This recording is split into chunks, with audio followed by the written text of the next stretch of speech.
Hello and I welcome you all on the channel.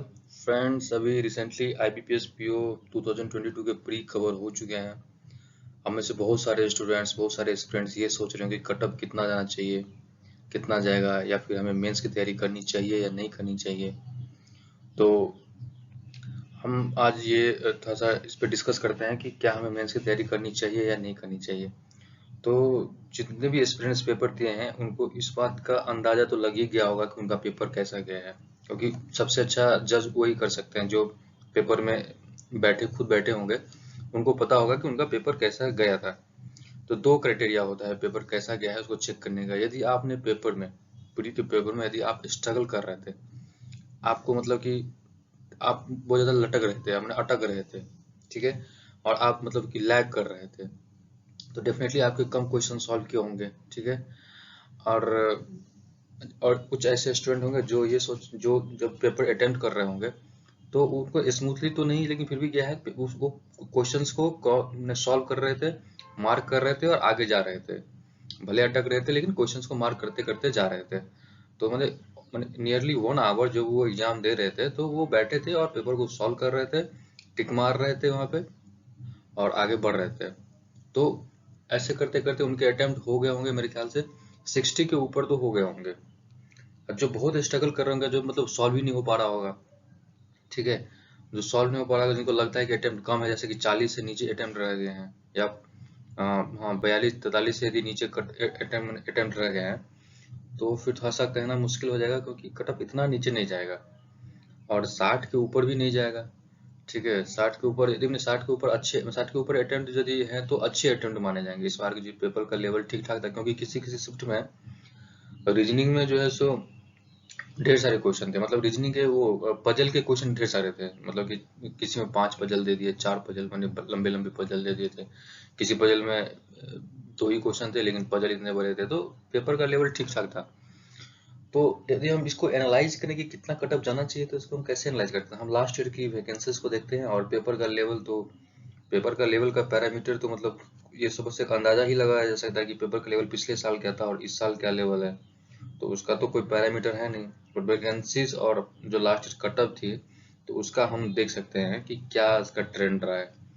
तो move करते हैं। तो इस फ्रेंड्स, मेरे सामने है ये वैकेंसीज का लिस्ट और कट ऑफ के लिस्ट लास्ट ईयर्स के 2060 ऑनवर्ड्स।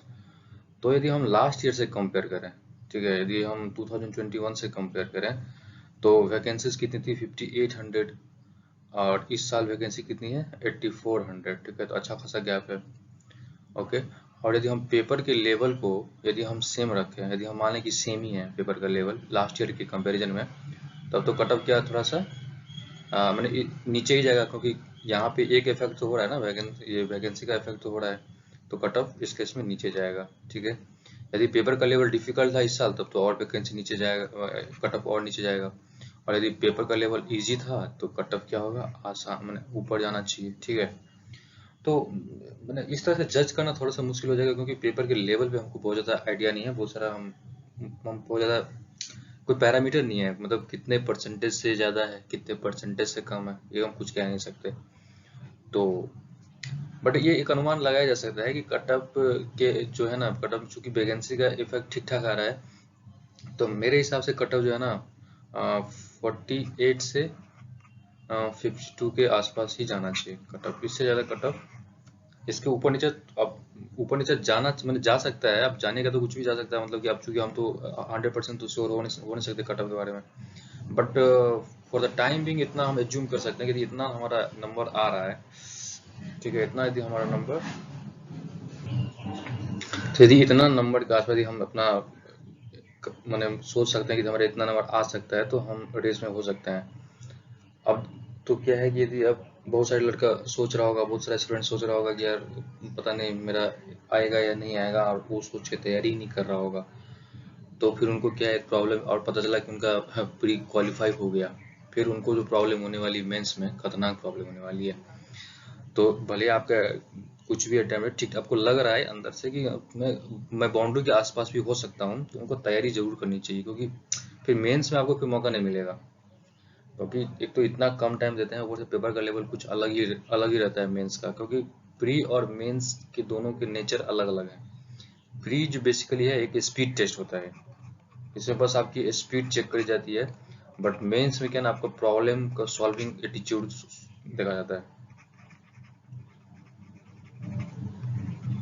प्रॉब्लम सॉल्विंग एटीट्यूड आपका देखा जाएगा, कैसा आप प्रॉब्लम को सॉल्व कर लेते हो।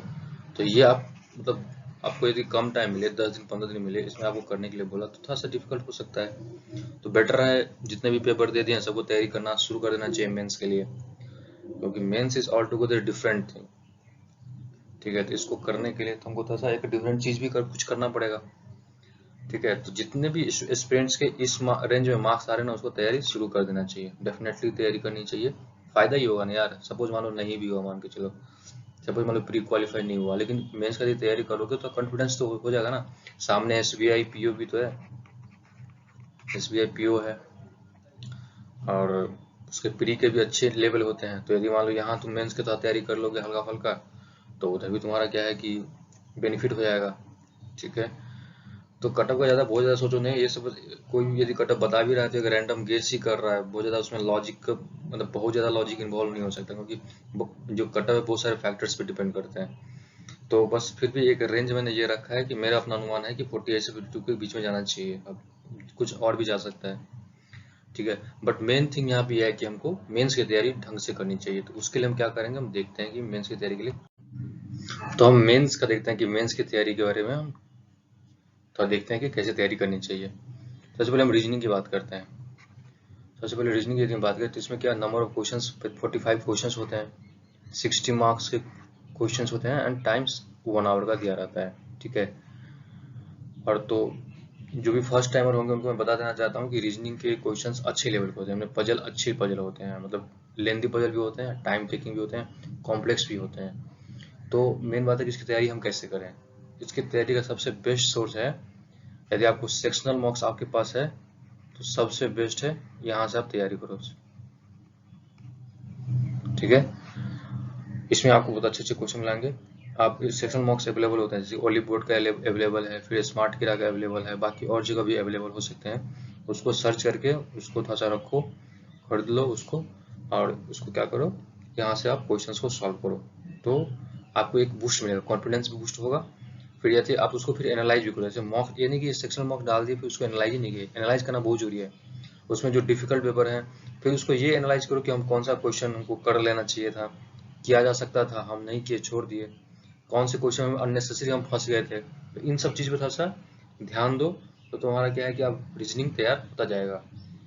ठीक है, यही एक तरीका है। बाकी और आप देख लो, और यदि आपको कोई ऐसा लगता है कि आपका कोई ऐसा टॉपिक वीक है रीजनिंग में, तो उसको अलग से पढ़ाई कर लो, ये कर सकते हो। बाकी मटेरियल तो सबसे बेस्ट यही है, मॉक्स के ही मटेरियल सबसे बेस्ट, उसमें आपको टाइम का भी थोड़ा अंदाजा लगेगा।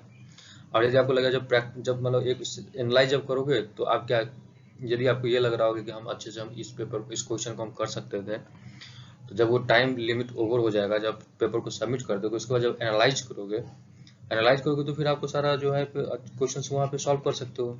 ठीक है, यहाँ से आपको क्या पजल की भी प्रैक्टिस हो जाएगी, सारे टाइप के क्वेश्चन की प्रैक्टिस एक साथ होती जाएगी। तो बेस्ट तरीका है रीजनिंग तैयारी करने का सेक्शनल मार्क्स। इंग्लिश को देखते हैं, इंग्लिश में क्या है, हाँ इंग्लिश थोड़ा सा टिपिकल है। इसमें प्रॉब्लम ये है, तो इंग्लिश को कैसे तैयारी किया सकता है। देखो इंग्लिश में कुछ स्टूडेंट तो ऐसे होंगे जिनके की इंग्लिश अच्छे होंगे, तो उनको बहुत ज़्यादा दिक्कत नहीं होने वाली, उनको उनको एक्स्ट्रा पढ़ने की भी जरूरत नहीं है। इंग्लिश नहीं भी पढ़ेंगे तो उनका इंग्लिश ठीक ठाक हो जाएगा, क्योंकि उनको इसलिए इंग्लिश अच्छी है क्योंकि उनको कॉम्प्रीहेंड करने आता है। उनको यदि कोई एक पैसेज आता है तो बहुत अच्छे से समझ लेते हैं उस पैसेज को, क्यों, क्योंकि उसने बहुत सारी इंग्लिश पढ़ी है। ठीक है, चाहे नॉवेल्स या फिर न्यूज़पेपर या फिर कोई आर्टिकल्स, ठीक है, तो उनकी इंग्लिश ठीक है।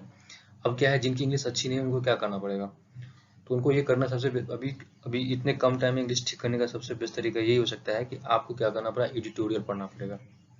आप क्या करो, एडिटोरियल को पढ़ो, द इंडियन एक्सप्रेस के और द हिंदू के, द हिंदू मिल जाए या फिर जो भी मिल जाए, द हिंदू या फिर इंडियन एक्सप्रेस, इसके इसके आप क्या करो, एडिटोरियल को पढ़ाई करो। उसके बाद क्या करो, उसको ना आप अपनी लैंग्वेज में लिखने की कोशिश करो, ताकि आपको ये पता चले कि आप कितना उसमें से समझे हो। ठीक है, इससे आपको क्या 2-3 काम हो जाएगा। सबसे पहले दो काम क्या हो जाएगा, एक तो आपको क्या करंट अफेयर्स का भी थोड़ा सा क्या है ना कि आपको जैसे कि आपको जो लिखना होगा डिस्क्रिप्टिव जब लिखना होगा उसमें आपको भी थोड़ा सा यहाँ पे हेल्प मिल जाएगा, और दूसरा जब आपके इंटरव्यू होंगे वहाँ भी हेल्प मिल जाएगा, क्योंकि आपको करंट अफेयर्स थोड़ा सा तैयार होता जाएगा, ठीक है। और जो है आपके यहाँ पे इंग्लिश के जो है नंबर मार्क्स तो अच्छे आएंगे ही आएंगे, ठीक है।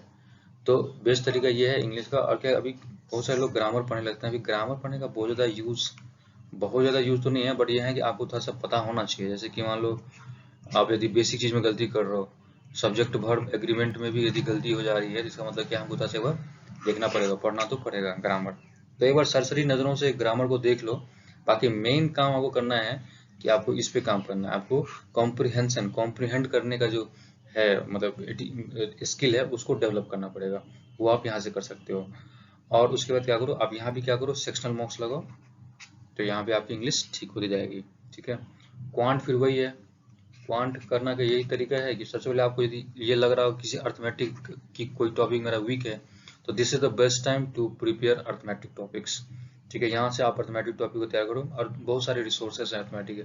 मैंने भी कुछ वीडियो डालने की कोशिश करी है, जैसे डाली है, पसंद आए तो देखना। बाकी मैं और वीडियो इस पर डाल दूंगा, हर एक चैप्टर के मैं वीडियो में क्वांट के डालने की कोशिश करूंगा, और वैसे ही वीडियो डालूंगा जिसमें कि कॉन्सेप्ट्स इन्वॉल्व हैं।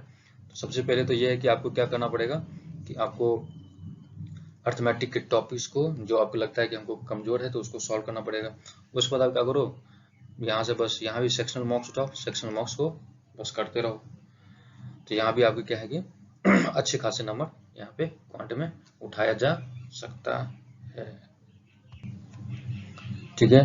तो इसके भी सोर्सेज आपके जो मिल ही गए होंगे, मतलब आपके पास सेक्शनल मार्क्स होंगे भी मेरे ख्याल से। स्मार्ट कीड़ा और ओलीवुड के आपको मिल जाएंगे, सेक्शन मिल जाते हैं, ठीक है। डीआई भी आप यहीं से प्रैक्टिस करना, जो भी डाटा इंटरप्रिटेशन का क्वेश्चन होगा यहीं से आपको ढेर सारा क्वेश्चन मिल जाएगा। बेस्ट तरीका है ये सॉल्व करने का।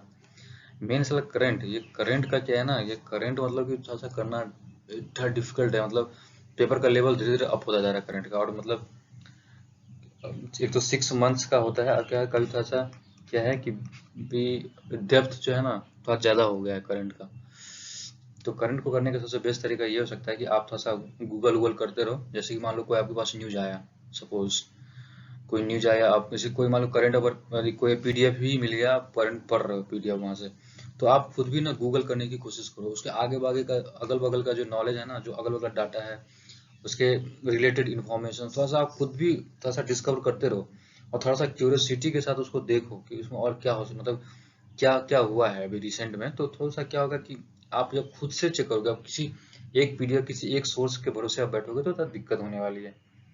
क्योंकि वो बेस्ट 100, बेस्ट 200, बेस्ट 500, 300, मतलब उसमें क्या है ना कि अब उनको जो लग रहा है कि वो है, लेकिन क्या है कि अब जो क्वेश्चन यहाँ पे सेट किया जा रहा है वो एक डाइवर्स फील्ड हो गया है। डाइवर्स में कुछ भी पूछ लेते हैं, तो यदि कुछ भी पूछते हैं तो आपको क्या है कि अब हर एक चीज़ का क्या है, नॉलेज होना चाहिए। तो नॉलेज कब होगा, जब आपके पास सपोज मान लो कुछ आया, जैसे मान लो अभी चेस ओलंपियाड का आया था, चेस चैंपियनशिप का जो आया था, जैसे ही तो उसको आप क्या गूगल पे डालो, है ना, इसको विकिपीडिया पे खोजो, पिछली बार कहाँ हुआ था, अभी कहाँ होगा, कौन चेयरमैन है, क्या है नहीं, सब उसको देख लो। जो भी एक तुम्हारे सामने कुछ भी एक आया, न्यूज आया, तो उस न्यूज को गूगल करना शुरू करो। देखो कि क्या क्या हुआ है, उसका आगे पीछे क्या हुआ था, उसका रेलेवेंस क्या है, कौन अटेंड किया था, कहाँ पे हुआ है, क्या सब कुछ जितना भी है अगर सारे उसको देखना शुरू करो, तभी आपका करंट यहाँ पे ठीक हो पाएगा। अदरवाइज आप किसी एक सोर्स के भरोसे बैठोगे तो थोड़ा दिक्कत होने वाली है, क्योंकि अब पेपर का नेचर बहुत चेंज हो गया है। करना ही पड़ेगा बढ़िया से, है ना, तभी हो पाएगा।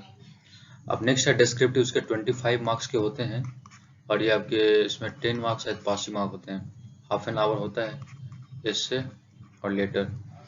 तो इससे लेटर का सबसे पहले आप क्या करो, एक कोई वीडियो देख लो, एक फॉर्मेट पहले देख लो, फॉर्मेट कैसे लिखते हैं। सबसे पहले फॉर्मेट अच्छा से पता होना चाहिए, सारे फॉर्मेट अच्छा से पता होना चाहिए। बाकी इसकी तैयारी आप क्या करो, यहीं से कर लोगे। जैसे आप जब ये इंग्लिश पढ़ाई करते हो, जब ये एडिटोरियल का पढ़ाई कर रहे होगे, तभी आपकी तैयारी ये हो जाएगी, ठीक से हो जाएगी। यहाँ पे आप लिखने की कोशिश कर ही रहे होगे, है ना, ये जब आप लिखने की कोशिश कर रहे होगे, यहाँ पे आप जब लिखने की कोशिश कर रहे होगे, तो आपकी क्या एस्से और लेटर भी तैयार हो रहेगा। बीच बीच में कभी कभी एक एस्से लिख लो, कभी कभी एक लेटर लिख लो, इस हिसाब की तैयारी हो जाएगी, है ना। सो गाइस, हम इच सेक्शंस पे बात कर लिए हैं, सारे सेक्शंस को हमने कवर कर लिया है। Now it's time to act, because mains is nearby, हमें करना ही पड़ेगा। क्योंकि और कोई ऑप्शंस भी नहीं है, हमको लगना ही पड़ेगा। हम कटअप के भरोसे नहीं बैठ सकते, क्योंकि अभी हम सोचें कटअप के भरोसे बैठ गए और पता चला मेरा प्री निकल गया, ठीक है, और हम तैयारी नहीं कर रहे हैं, तो ये बहुत बर्डन होने वाला है। क्योंकि आप 10-15-20 दिन में तैयारी करना बहुत मुश्किल हो जाएगा, और करंट भी इतना वास्ट हो गया है। तो अभी से लगना पड़ेगा। कटअप का छोड़ो, जो भी है, जो भी आएगा देखा जाएगा बाद में, लेकिन अभी क्या है, तैयारी मेंस की शुरू कर दो। So my best wishes for you guys, and thank you. And if you like the video, subscribe it, and I will come with more such videos. Thank you guys, thank you.